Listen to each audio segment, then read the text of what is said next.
Assalamualaikum warahmatullahi wabarakatuh.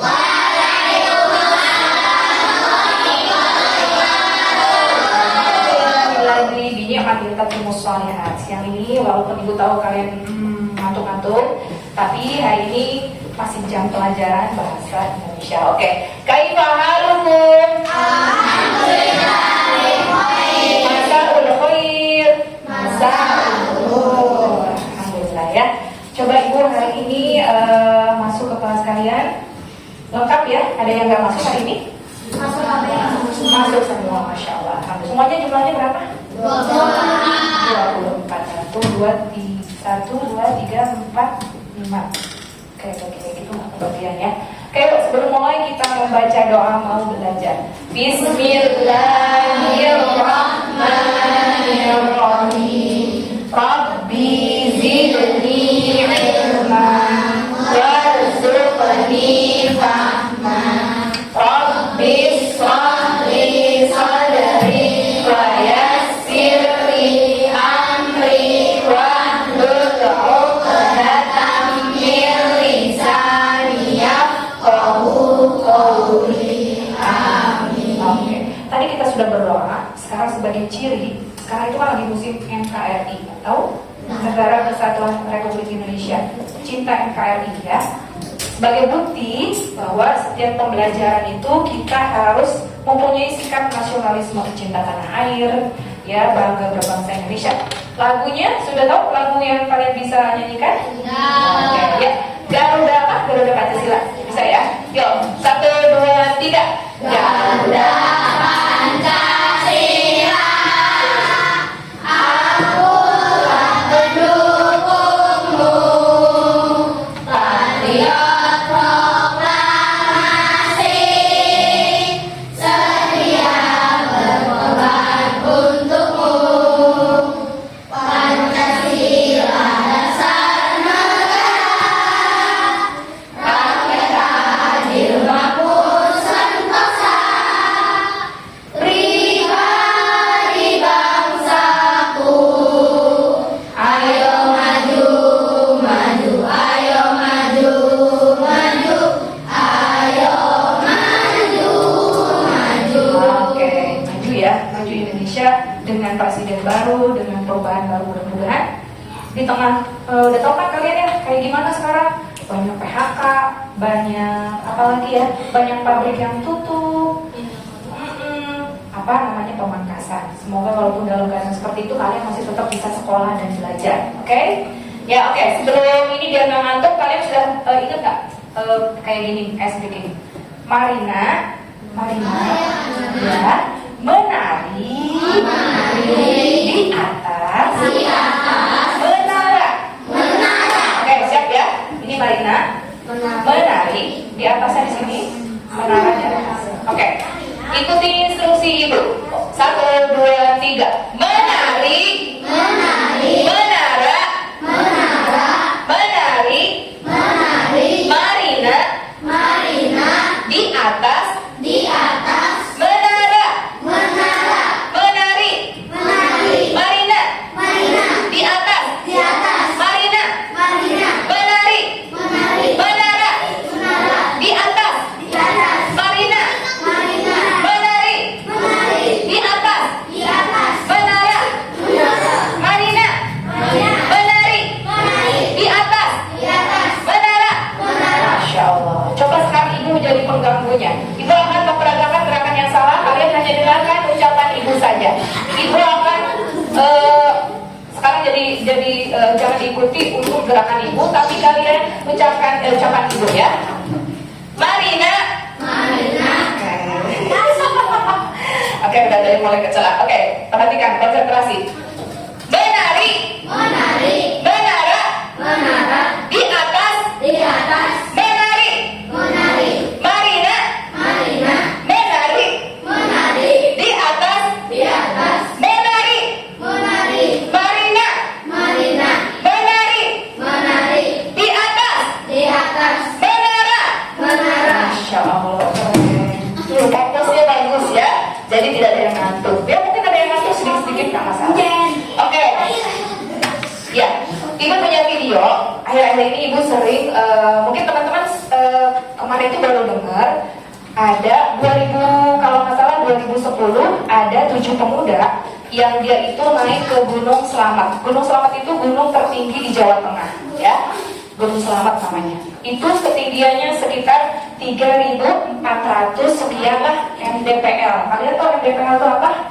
Meter di atas permukaan laut. Kalau misalnya ini laut, nasi gunung itu tingginya dimulai dari sini, 1 meter, 2 meter sampai 3.400 meter.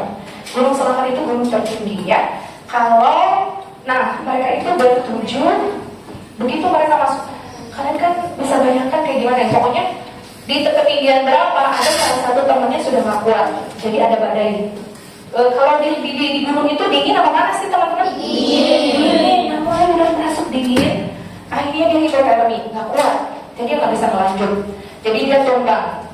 Yang 6 lagi temannya nggak mungkin ninggalin dia kan, dia tuh udah kedinginan, udah nggak kuat, udah menggigilnya dengan kalau kalian misalnya demam bukan, tapi ini dingin menusuk tulang ya sampai nembus, jadi udah nggak pakai selimut tuh udah nggak mau, udah nanti mereka tuh bakal nggak sadar. Akhirnya satu temannya yang nemenin, terus yang lain itu ikut ke atas karena mereka mau lanjut, mereka biarin di situ ya, sampai akhirnya kita lihat yang Boyem, yang Soleha udah kenal Boyem, udah tahu, anak ganteng udah tahu, ibu juga baru tahu. Belakangan sekitar tahun 1980-an ada seorang perempuan sederhana dari desa Tunggang, Magetan, namanya Boyem.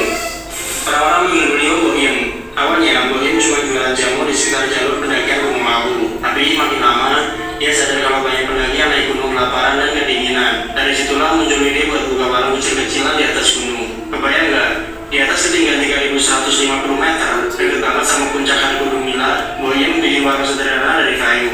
Di situ dia jualan nasi pecel, kopi, teh hangat, mie rebus, semua yang bisa bikin badan hangat setelah nanjak capek-capek. Pendaki yang sampai atas malam-malam pasti merasa kayak nembus surga kecil pas lihat warung Boyem. Yang bikin warungnya istimewa bukan cuma makanannya, tapi juga kehangatan Boyem sendiri. Beliau ramah banget, suka ngobrol sama pendaki, bahkan nggak jarang ngasih makanan kalau lihat ada yang nggak cukup bawa uang. Buat banyak orang, Boyem itu bukan cuma penjaga warung, tapi juga penjaga semangat juga. Bertahun-tahun dia tinggal di sana, tidur di warung, bangun pagi-pagi, masak sendiri, melayani ratusan orang tiap minggunya. Gak peduli hujan, angin, atau kabut tebal. Tapi kabar duka datang 2 hari kemarin, tepatnya 21 April 2025. Di usianya yang ke-82 tahun, Boyem berpulang di rumahnya di Magetan. Setelah sempat dirawat karena pneumonia, keluarga beliau jadi kumpulan besar buat para pendaki, pencinta alam, dan warga sekitar. Sosoknya yang penuh kasih dan pengorbanan gak akan pernah dilupakan. Selamat tinggal Boyem, semoga tenang di sisinya.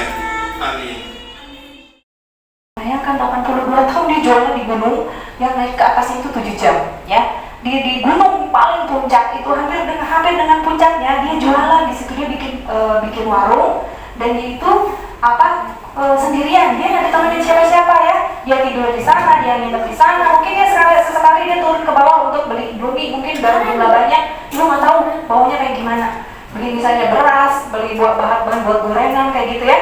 Usianya 82 tahun, ibu aja nggak sanggup. Bayangkan dia masih sesegar itu ya, masih sanggup. Apa coba? Kira-kira menurut teman-teman, apakah misalnya sehat itu instan? Apakah mungkin, Boyem soalnya dulunya sih dia tuh rajin olahraga? Mungkin ya, dulu. Misalnya kalau dia juga makanannya sehat, dia makanannya tidak macam-macam, tidak berkolesterol, terus misalnya dia juga tidak ternyata meninggalnya karena pneumonia. Pneumonia itu adalah selaput otak. Bukan karena diabetes, bukan karena jantung, berarti bukan karena makanan. Boyem itu berarti dari dulu makanannya terjaga, ya, hingga fisiknya juga kuat. 82 tahun, ibu udah ngebayangin mertua ibu aja udah sepuh banget, itu tapi masih alhamdulillah masih sempat ke masjid ya. Dan kita juga berdoa semoga Allah karuniakan tuh usia tua 82 tahun, tapi dalam ketaatan. Maksudnya apa? Salat masih jalan ya, puasa masih bisa. Karena kalau sudah tua itu, udah nggak sanggup. Jadi kalau masih muda, masa mudanya ini kayak kalian nih, udah rajin sholat, rajin ke masjid, rajin baca Quran. Kayak nabung kalian itu, nanti begitu tua, kalian sudah tidak sanggup lagi ke masjid. Misalnya kakek Hafi itu udah nggak sanggup ke masjid gitu ya. Tapi tahu nggak? Karena istiqomah dari masa mudanya, Allah catatkan setiap hari kakek Hafi itu ke masjid, padahal nggak pernah ke masjid. Karena apa?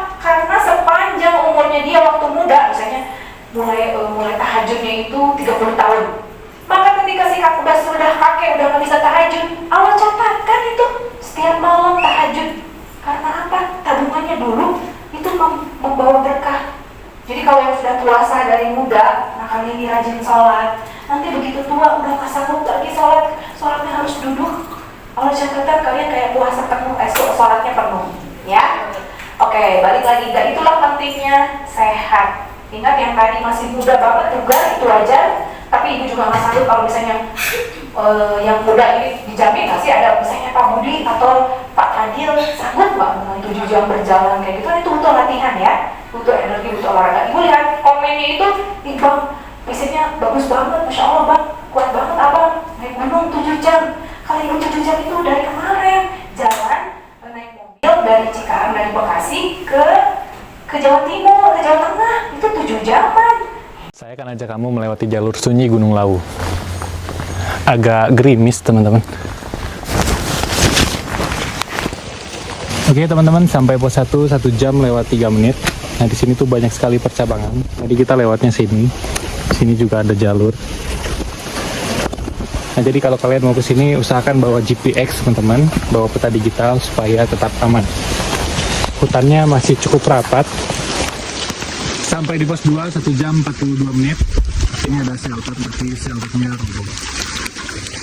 Sampai di pos 3, 2 jam 28 menit. Jadi jalur tambak ini baru dibuka sekitar tahun 2020 dan masih tergolong sepi. Jarang yang mendaki lewat sini. Sampai pos 4, 3 jam 25 menit.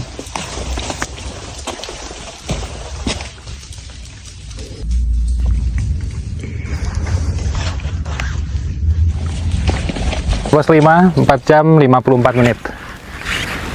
Lautan awan, guys. Sampai di Sunset Camp 6 jam lewat 5 menit.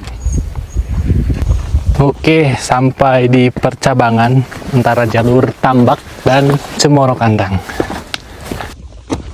Oke, sampai di Hargodumilah 7 jam lewat 9 menit. Gunung Lawu, guys. Ini tentang pentingnya kesehatan. Tadi ibu udah buka dengan 2 video yang melihat betapa pentingnya kesehatan. Jadi kalau si om-om itu perokok, yang tadi pendaki gunung itu perokok, terus dia suka begadang, terus juga suka main game online sampai malam, kira-kira paru-parunya sanggup nggak manjat ke atas? Enggak. Sanggup, bener? Yakin? Nggak bisa, ya. Kalau parunya udah kotor, udah penuh plak, dia tidak sanggup nanti nafasnya keburu habis. Oke, sekarang kita lihat di sini halaman ya di 182 kita nanti akan belajar tentang ya bentar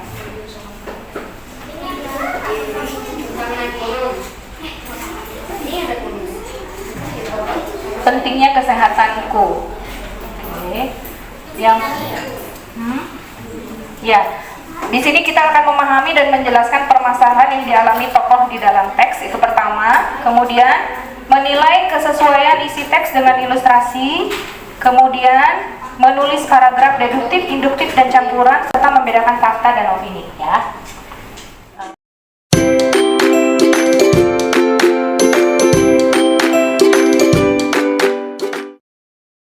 Simaklah cerita pendek berikut dengan saksama. Cerita ini berjudul Semua dari Ibu, karya Sarah Nafisah.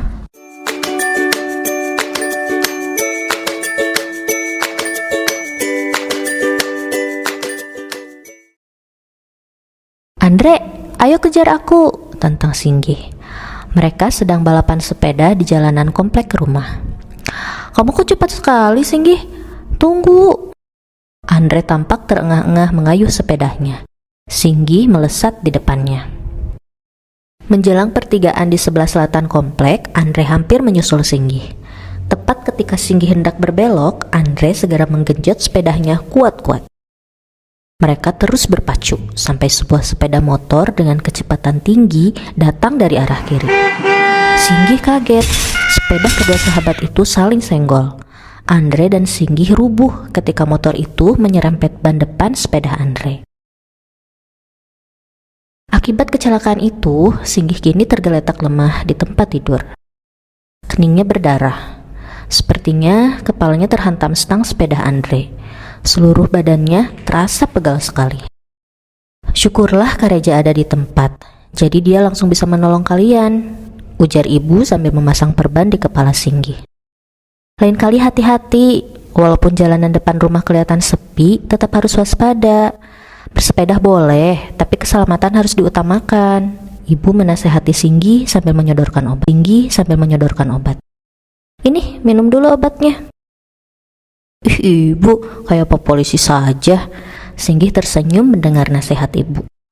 Sudah 3 hari Singgi hanya di rumah. Ia belum sembuh benar. Andre datang berkunjung membawa sekeranjang kecil apel. Singgi heran, Andre sudah bisa berjalan-jalan. Gimana keadaanmu? Kalau aku hanya lecet, gak sampai diperban kayak kamu gini Singgi. Andre menunjuk kepala Singgi. Iya, kakiku juga sedikit bengkak dan bemar nih, keluh Singgi. Pakai bunga sedap malam saja, tanganku juga bengkak. Ibu mengolesi tanganku dengan akar bunga sedap malam. Akar bunga sedap malam itu ditumbuk, ujar Andre. Andre pamit pulang sebentar. Rupanya ia mengambil tanaman sedap malam di pot rumahnya. Ia lalu membersihkan dan memotong akar tanaman itu, lalu menumbuknya sampai halus. Setelah benar-benar halus, Andre menempelkan tumpukan akar itu di kaki Singgi, sambil menjelaskan khasiat akar sedap malam ini. Akar bunga sedap malam ini berguna loh untuk mengobati bengkak. Aroma bunganya juga bisa membuat kamu tidur nyenyak Singgi. Andre pun meletakkan bunga kecil-kecil warna putih yang masih segar itu ke dalam vas di meja. Kamu kok tahu banyak sih? Tanya Singgi heran. Hehe, aku tahu dari ibuku, jelas Andre bangga.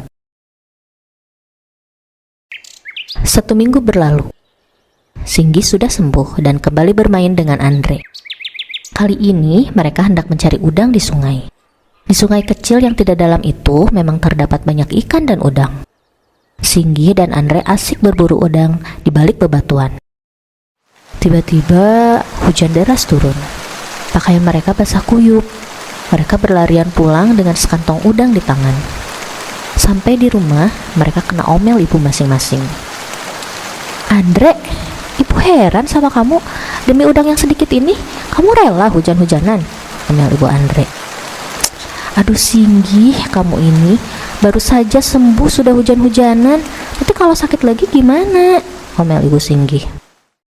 Betul saja, malamnya Singgi bersin-bersin dan menggigil. Sepertinya ia kena flu dan demam. Ini, minum dulu biar flu kamu cepat reda. Ibu menyodorkan segelas minuman berwarna coklat. Ini apa bu? Jamu ya? Tanya Singgi. Itu rebusan akar sedap malam, jahe dan daun bawang. Rebusan ini berguna untuk mengobati influenza. Ayo, habiskan, biar kamu juga bisa tidur nyenyak, perintah ibu. Pagi-pagi sekali Singgi mengunjungi Andre. Tampaknya pilek yang semalam melanda Singgi sudah reda. Malah Andre yang tampak parah. Ia memakai jaket dan shawl. Beberapa kali Andre bersin-bersin. Kamu juga kena flu, Andre? Tanya Singgi. Iya nih, sudah minum obat, tapi belum reda juga, Andre mengeluh. Kalau begitu, kamu butuh ramuanku. Sebentar ya, tabib Singgi akan beraksi, canda Singgi. Andre terkikik melihat tingkah sahabatnya. Singgi segera pulang. Ia membuat ramuan seperti yang ibunya buat semalam. Dia kembali dengan segelas minuman berwarna coklat. Ini ramuan akar sedap malam. Aku minum ini semalam, dan pagi ini flu aku reda. Coba deh, Singgi menyodorkan gelas di tangannya.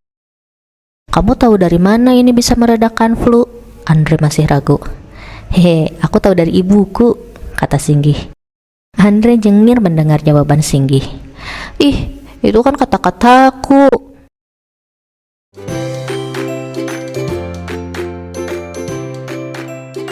Kelompoknya Arka. Sekarang coba ibu mau tanya, kemudian bagaimana sifat Singgi dan Andre? Tolong diceritakan kelompoknya Fairel. Singgi kayak gimana? Andre kayak gimana? Coba, tadi nyimak nggak? Kayak gimana Singgi? Si Singgi kayak gimana? Mereka berdua baik, dua-duanya baik. Terus menolong juga. Terus apalagi? menghormati. Terus apalagi kalau dia tadi pas begitu menjenguk temannya, terus tahu-tahu dia bikinin ramuan. Berarti apa itu namanya? Perhatian ya. Ternyata begitu kebalikannya, begitu Andre sakit, Singgi juga balik memperhatikan. Oke, baik, perhatian. Terus tadi apa lagi? Penolong.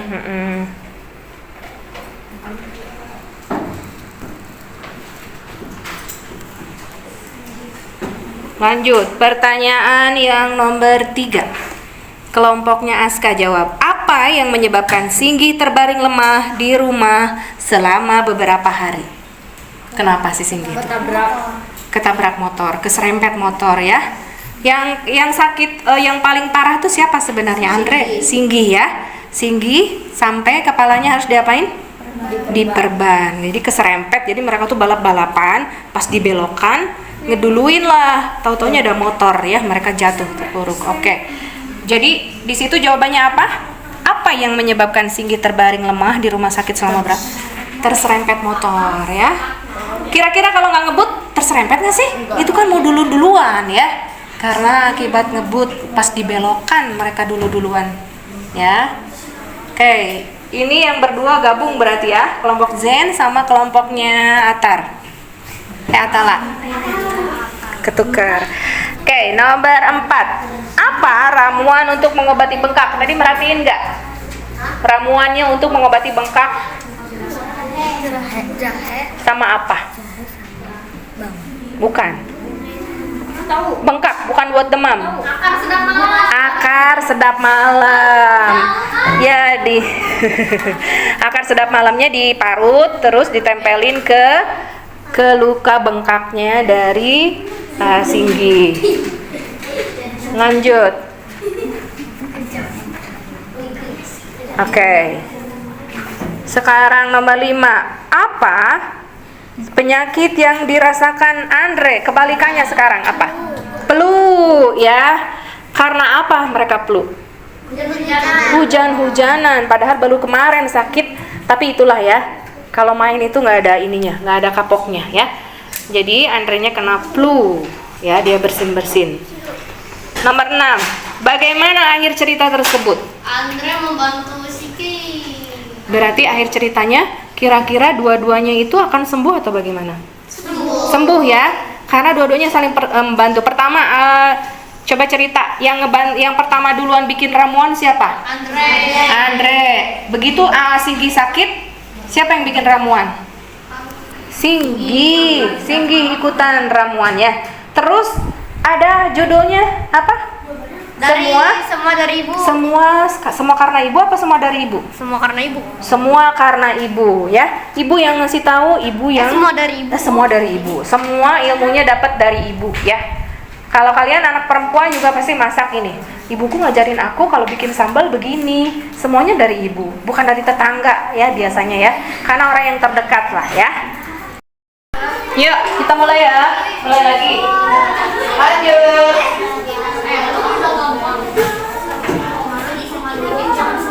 Teman-teman, tadi sudah mendengarkan cerita siapa yang berdua itu?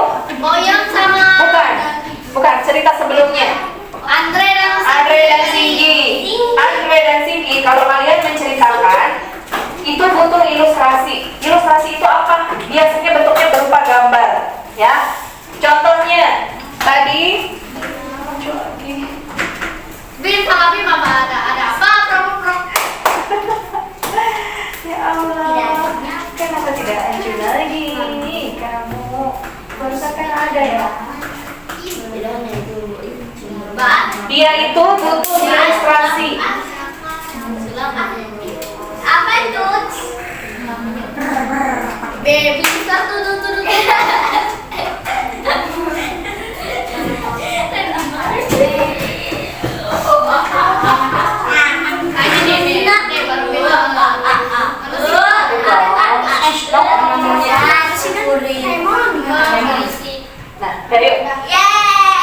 Nah, dari ya lihat ya, yang ditampilkan. Nah, lihat. Tadi cerita tadi itu ada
Gambar warung boleh. Gambar boyang mukanya bagaimana juga nggak bisa. Kenapa nggak sebenarnya?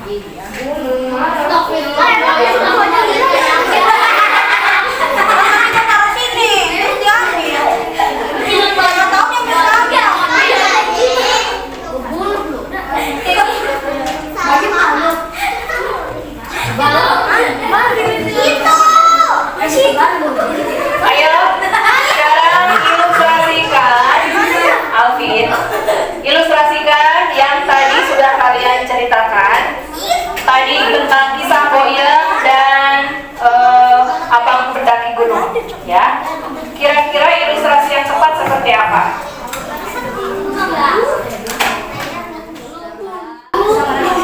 Bukan yang sikunya, nak. Nih, di halaman 197. Paragraf pertama, judulnya, kasih judul. Kompak. Setiap grup judulnya harus sama. Kompak, mau judulnya apa? Penderitaan Boyem, abang yang jago, abang badan sehat, atau apa? Terserah. Ayo, kalian diskusikan judulnya mau apa? Berempat.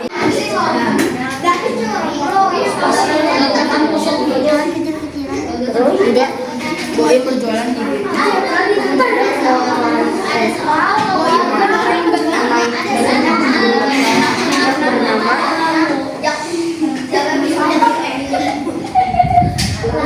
Harus sama ya kalian nulisnya.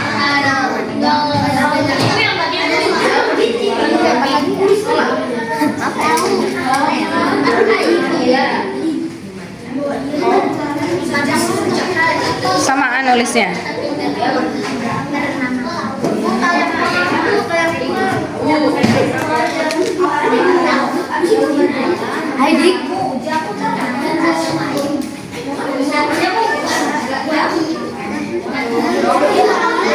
ada spray.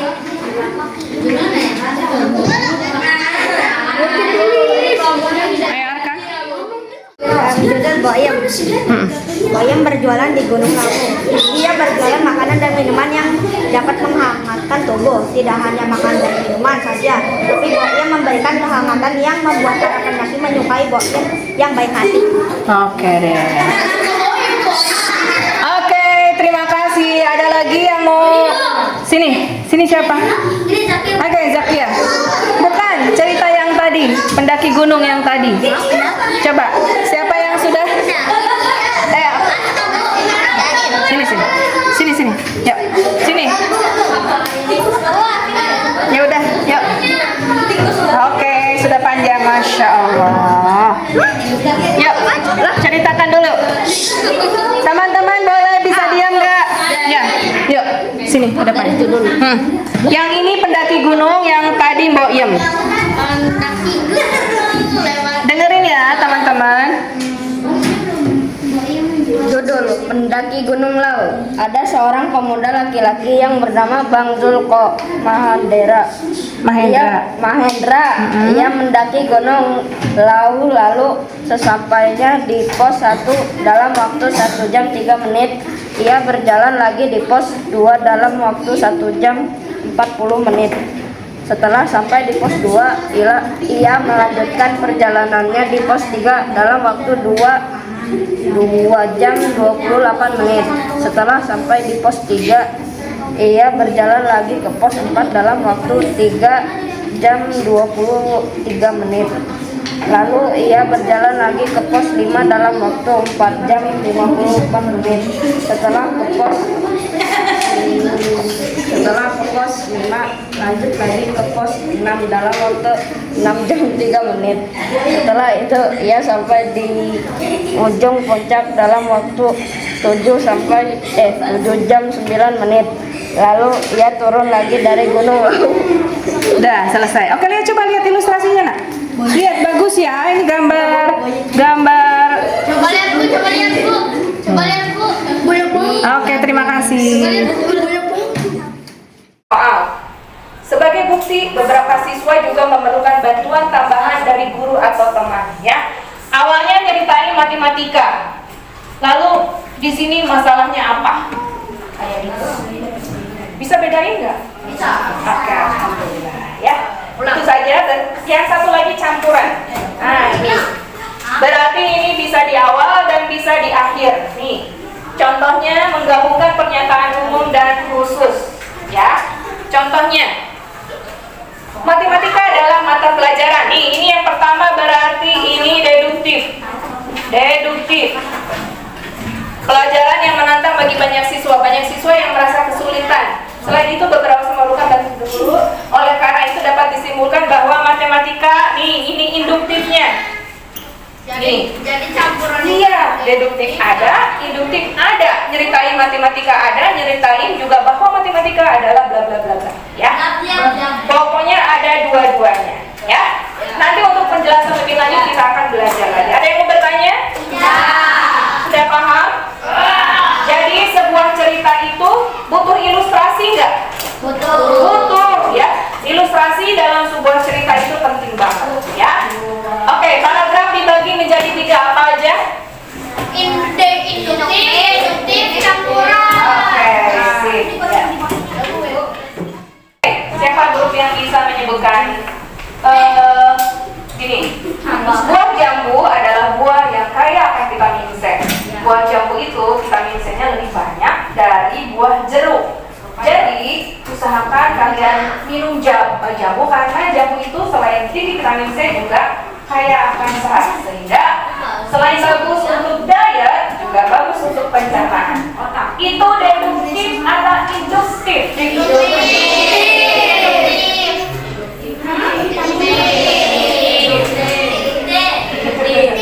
Masya Allah. Mana yang dicerita yang di awalnya tentang jambu? Jambunya terus ke bawah itu makin melebar atau makin kesimpulan? Makin kesimpulan, berarti induktif. Keren, ya. Oke, dari cerita 2 tadi yang udah Ibu tampilkan, yang pertama Singgi dan siapa? Andre. Menurut kalian itu cerita fiksi atau fiksi? Bagaimana dengan cerita Bang Zulko?